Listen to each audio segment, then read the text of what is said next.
March 11th, 1975.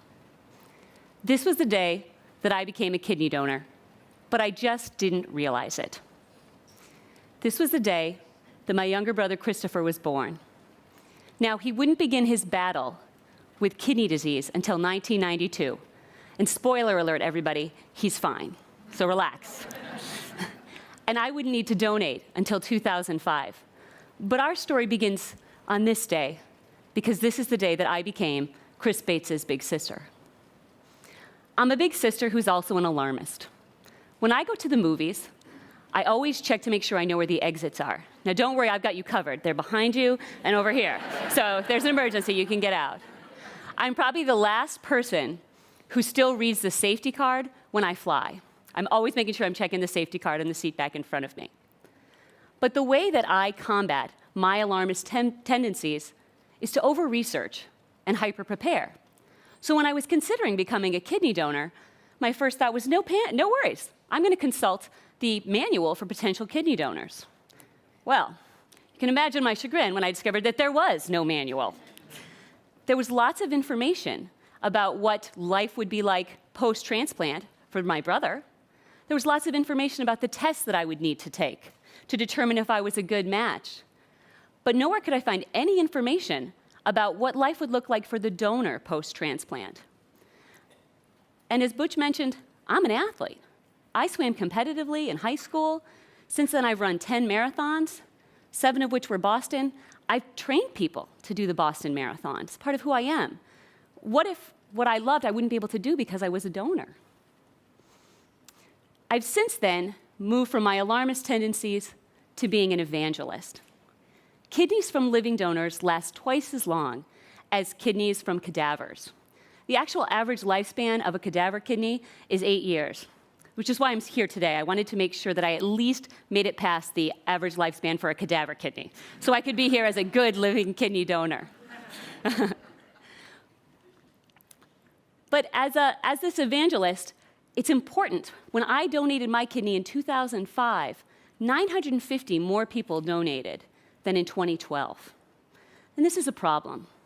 And while I'd like to acknowledge right now that there are many reasons why you would and should say no to being a kidney donor, my hope is that fear that you won't be able to live an active and even athletic life is dispelled by this talk today.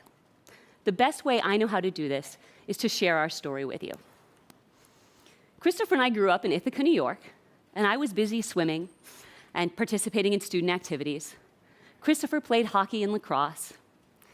And again, I was a typical big sister. I firmly believe that it's my job to pick on my younger brother, and I was really good at my job. I picked on him mercilessly, but woe to anybody else who tried to pick on him, because I would swoop on in. I'm a type A. Christopher is a type Z. When he would play hockey and would check a child, he would actually stop in the middle of the play and make sure that they were okay. His competitive older sister would never have done that. But basically, we had a fairly typical life. My parents spent a lot of time making sure that they got us to the right activities at the right time. Until one day, our life got a little less typical.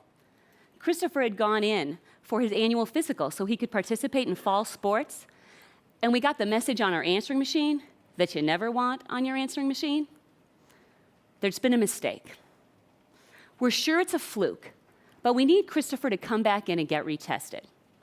Christopher dutifully went back in, and unfortunately, there wasn't a mistake. We had just assumed that he had 2 kidneys, and in fact, he only had 1. And where you can totally live with only 1 kidney, his was failing. It was diseased. So you've already spent a few minutes with me. You know I'm that type A person. When I hear that there's a problem, I want to solve it immediately. But from the day that we discovered that he only had 1 kidney until the day that we actually had the discussion about transplantation, it was almost 11 years. When we had that discussion, Team Bates held a family meeting. And like many of you in the audience who are parents, my parents immediately said, "This will be us, we'll do this." But unfortunately, one of the side effects of being a kidney donor is it raises your blood pressure. And since my parents both had slightly elevated blood pressure, they were disqualified. I'd like to give you a little insider intel here. I finally know that people feel comfortable with me as their friend when they'll come up to me and say, so tell me, Allyssa, how exactly did your parents and your brother ask you to be a kidney donor? Well, in fact, nobody asked me. While my parents were getting tested, I started to ponder that question. What if this comes down to you? My first response was an enthusiastic, yes, I'll do it. But then I started to think about it. What if I wasn't going to be able to run my beloved Boston Marathon? What was this going to mean for me? Now, I'm a person of faith, but this shook me to my core. This is when that manual would have been really handy. I was frustrated. I was confused. I was angry. And I needed help. So I started my journey at the door of my parish priest. I knocked on his door, and when he opened it, I blurted out, I am mad at your boss.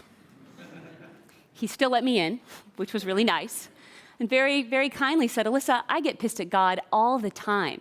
You tell me why you're ticked off, and sit right down. And that experience was so freeing and so wonderful that I then reached out to other friends, some of whom would let me cry. At 31, this was not the decision I thought I was going to have to make. Some of them would give a little tough love. Buck up, little camper. You can handle this. Let's go. And with their help, I was able to get that hand back up to yes. Two main reasons for that. At that time, several of my friends had family members who were suffering from serious medical conditions, cancers, tumors, for which there was no cure. I became tremendously grateful that we had a solution to this issue. And secondly, my baby brother was struggling. The little boy who would wake me up at 6 a.m. on Saturday morning to play street hockey would walk a mile and would then have to sleep for an hour because he was exhausted. And again, you think I then made the offer to be the donor, began the testing, and was accepted. And again, I was hoping that things would move a little bit quicker, but no, this was a good thing. Christopher, due to his focus on his health and working out and his diet, was able to hold on to the kidney for 2 more years. When we got to the donation, he actually had not ever had to go on dialysis, but his nephrologist reassured him that he was a sneeze away. Finally, it was go time. On June 1st, 2005, Team Bates arrived at Strong Memorial in Rochester, New York. I received the question that I had gotten throughout the entire process whenever I met with a medical professional. And that was, are you sure, Allyssa? Because if you're not, we're going to tell your parents and your brother that there was a problem with your medical tests, and you can't do this surgery. Literally, up to the morning of the surgery, I could have gotten out of it. But I reassured them that, yes, I was sure, we were good to go, and thus began the marathon day. And I would argue that this was a much harder day for my parents than it was for me. And Christopher, we had the easy job. Picture it. My parents had to wait with me at the gurney, kept me company, held my hand, and just kept me calm. Then they had to let me go into surgery. They then walked over and kept Christopher company until they came for Christopher, and they had to send him to surgery. Both of my parents have medical backgrounds. Normally, it's a good thing, but I would argue on this day, they perhaps knew a little too much information about what could go wrong. My mom's quote about the day, I think, sums it up perfectly. Never, when I became a mom and signed that contract, did it say I'd have to put both of my kids on the operating table on the same day. We were all very relieved when Christopher and I got off the table. We didn't spend a lot of time at Strong Memorial. Our surgery was on a Wednesday. I was released on Friday, and Christopher was released on Sunday. And it began a fairly typical recovery from major surgery. Except, remember, you've got that type A competitive athlete who needs a goal. So I decided that I needed to train for the Boston Marathon, and I needed to run it the following April. My practice, my training started that first day, that Wednesday, when I walked around the nurse's station twice. Then when I got home to Ithaca, I made it to the stop sign and back.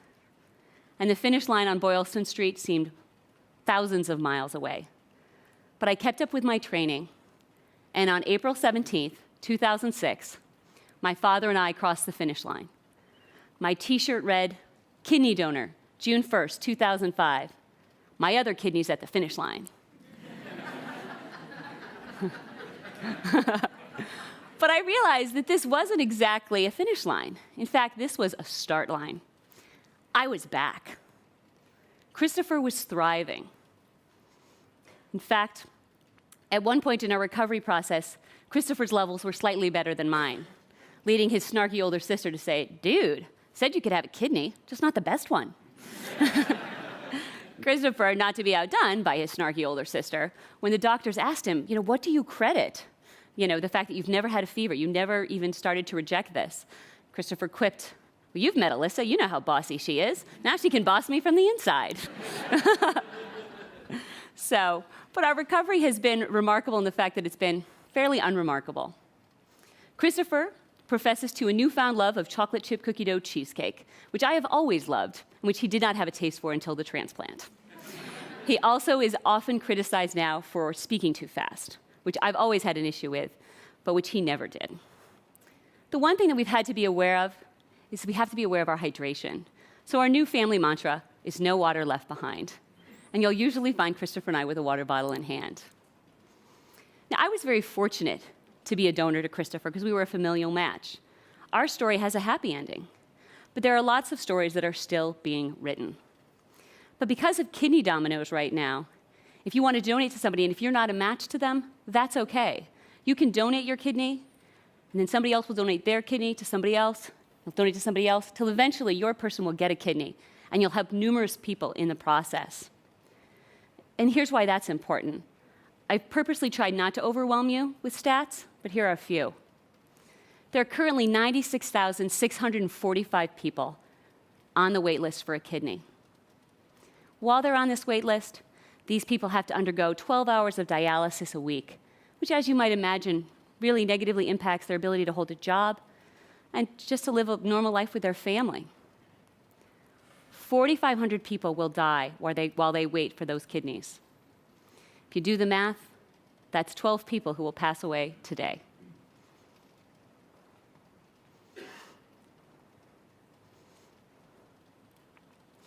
Chris and my story had a fantastic ending. And we feel really lucky that we were able to do this. My hope is that after seeing this talk, you'll actually use it as your manual. And it'll be your starting point for you.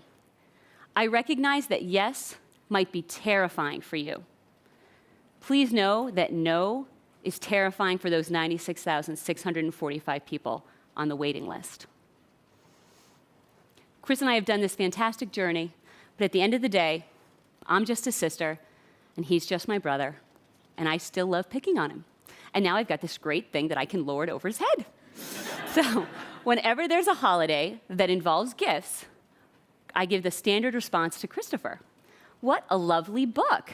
It's not quite a life-saving organ, but it's nice. So it drives him crazy, which means I'll keep doing it because I'm his big sister, and that's my job.